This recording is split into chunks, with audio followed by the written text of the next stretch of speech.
Olá, a partir de agora você é nosso convidado a acompanhar uma conversa com a senadora Lúcia Vânia.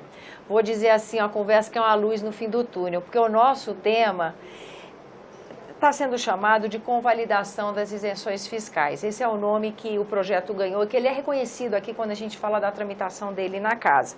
A previsão de votação dele é para o dia 12 de julho. Pois bem, e por que ele é importante? Por que ele está sendo aqui pauta da nossa entrevista? Porque ele ajuda a regularizar uma situação em que os estados se encontram quando dão incentivos ao setor produtivo, que é a tal da isenção fiscal, não pagam, abrem mão de receber imposto, não é isso, senadora? Para atrair esse setor produtivo. Só que esse tipo de decisão que um estado toma, a rigor, tem que ser validado pelo CONFAZ, que é a reunião dos secretários de Fazenda de todos os estados tem que, em unanimidade, aprovar. Como isso é praticamente inviável, os estados continuaram a conceder essa isenção. Mas isso não está regular, isso não está regularizado. E é num esforço de ajustar essa situação que tem um impacto grande no setor produtivo, geração de emprego na economia do país, não é isso, senadora? Exatamente. E que a matéria está tramitando e que a matéria divide opiniões. E por isso a senadora Lúcia Vânia, que é autora dessa matéria tão complexa, se dispôs a vir aqui ajudar a gente, que, né, nós que não somos os iluminados aqui do ICMS, entender o que acontece e acompanhar melhor uma decisão que é tão importante para os estados, né, senadora? Sim. Vamos lá, então. O projeto da senhora, na verdade, ele é de 2014, não é isso? Sim. E ele foi elaborado numa outra situação diferente do que aconteceu, que vivemos agora, em 2017. Porque não era só regularizar a situação dos estados que deram benefício e que ficaram fora da lei, mas estava dentro de um outro ambiente onde haveria uma reforma das leis do ICMS, não é isso? Sim. Daqui para frente a senhora me ajuda? Sim. Na verdade, o projeto, ele teria que ser votado junto com 2 outros projetos, para que a gente pudesse ter realmente um resultado efetivo. Esses 3 projetos estão praticamente vinculados.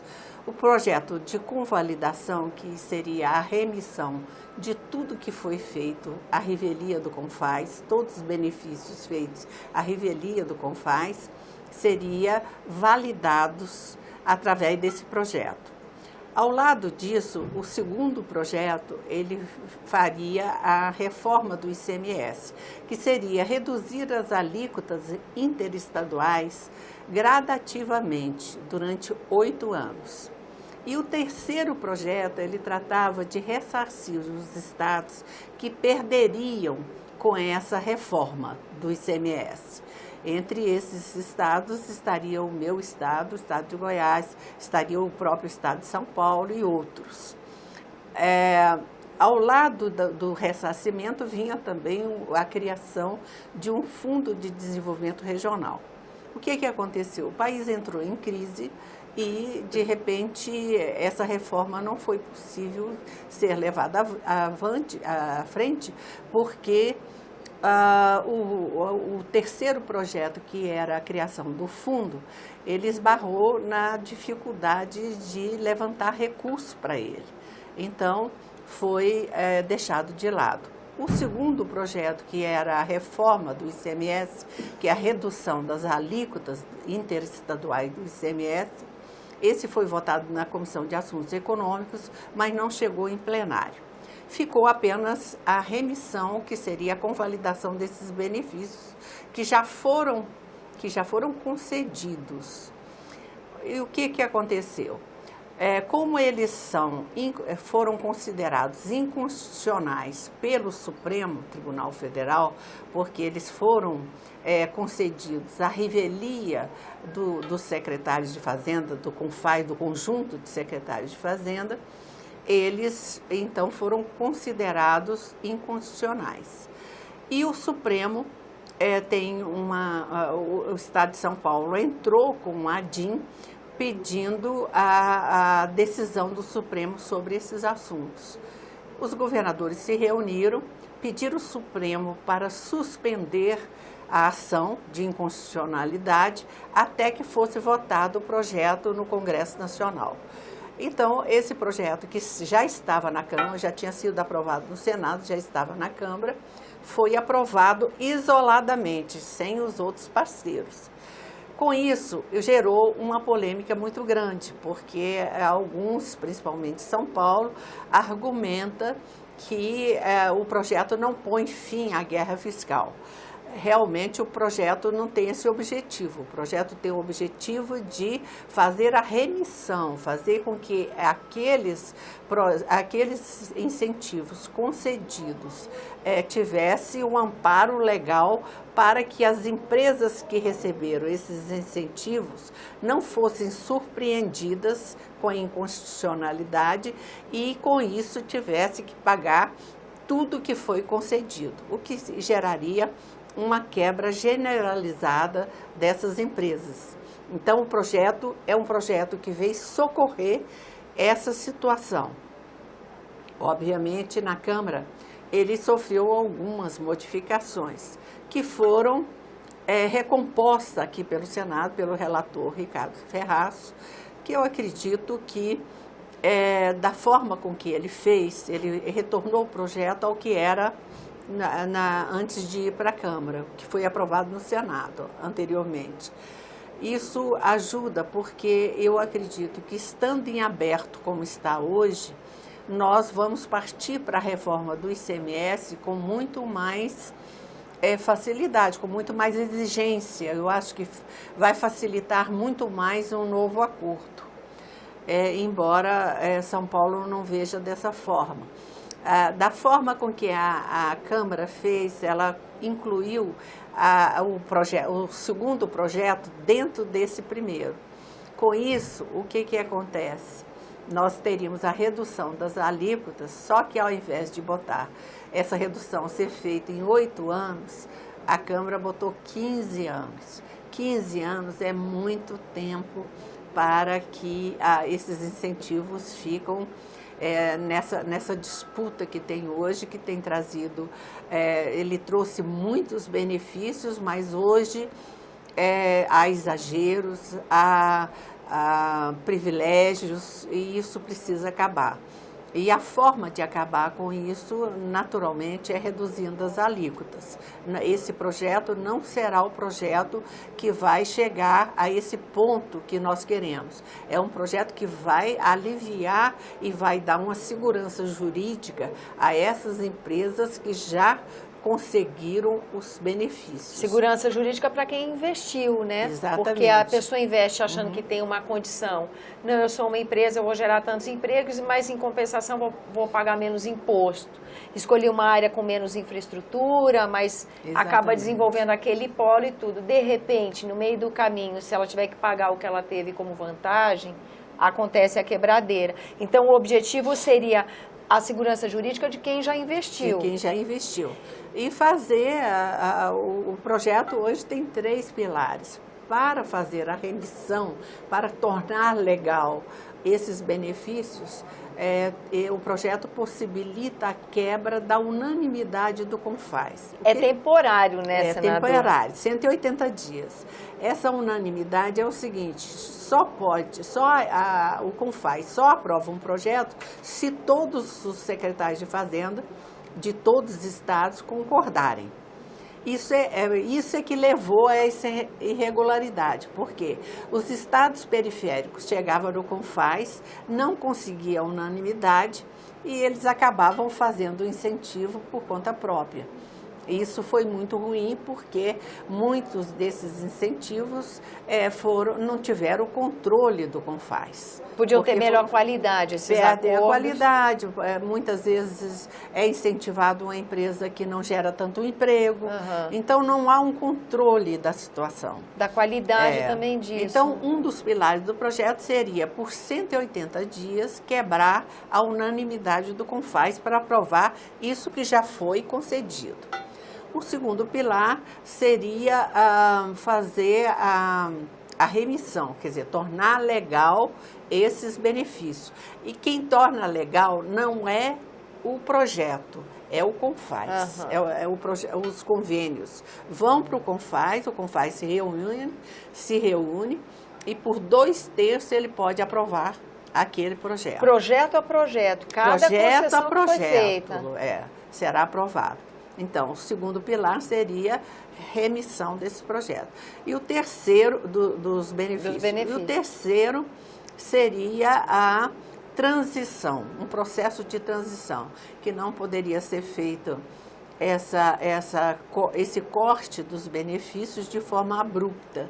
Teria que haver um período de transição. Que também é compreensível, porque quem investiu tem um planejamento, né? Se de repente a regra muda, como fica esse planejamento? O projeto, ele possibilita que aqueles que já fizeram o seu benefício, conseguiram o seu benefício, que ele vá até aquela data acordada para que ele possa possa prevalecer o seu planejamento. Na verdade, então, diferente de algumas críticas que a gente ouviu em plenário, não seria um incentivo a continuar a guerra fiscal, seria uma maneira de terminar a guerra fiscal, dar um prazo para que socorra, mas sem inviabilizar quem investiu, né?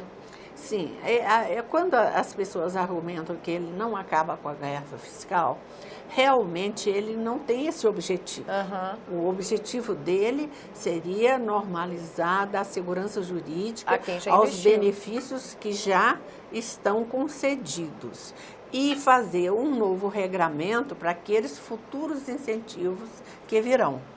E isso, a votação desse projeto, minha pergunta, acaba ajudando a de novo trazer a discussão, de alguma forma favorece essa reforma do ICMS que é tão difícil para a casa fazer, cria um ambiente. A segunda nós vamos ter aí 180 dias sem unanimidade do CONFAS.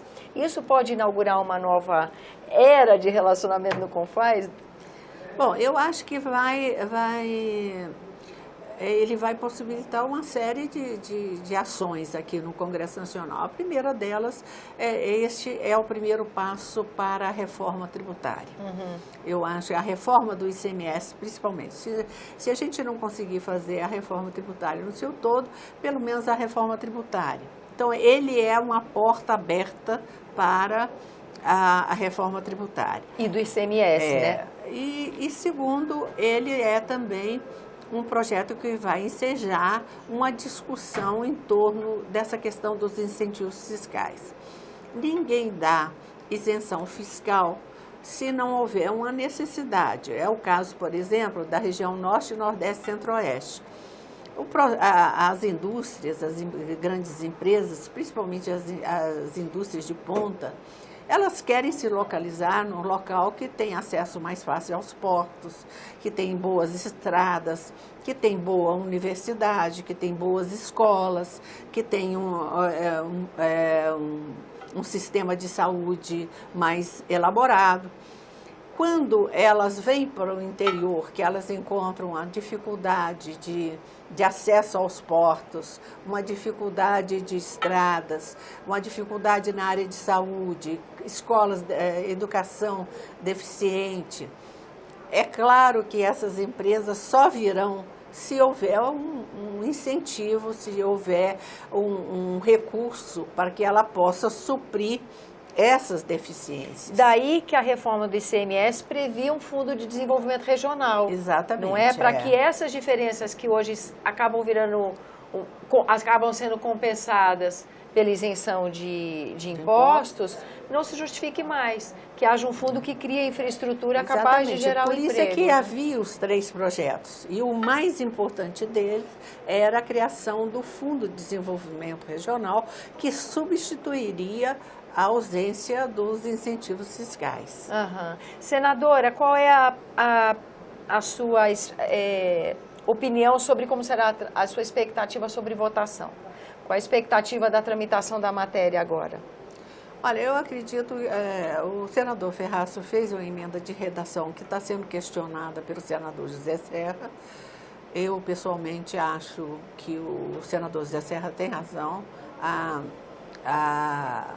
A emenda, na minha visão, não é de redação, ela mexe no mérito da proposta. essa emenda foi uma emenda colocada na Câmara que ela é justa, ela se chama... É uma emenda que declara que o incentivo fiscal é uma subvenção de investimento. Por que essa nova categoria? Porque, na verdade, os estados estão dando o incentivo e a Receita Federal está cobrando, em cima dos incentivos, todos os outros impostos federais. Uhum. Então, o estado dá com a mão e a Receita tira com a outra. Então, foi colocada na Câmara uma emenda para evitar isso. E o senador Ferraz, aqui no Senado, deu uma redação que, na minha visão, ampliou muito esse escopo e que eu acho que o senador Serra tem razão. Ela não é, na minha visão, emenda de redação, mas sim uma emenda que mexe no mérito. De conteúdo mesmo, de mérito.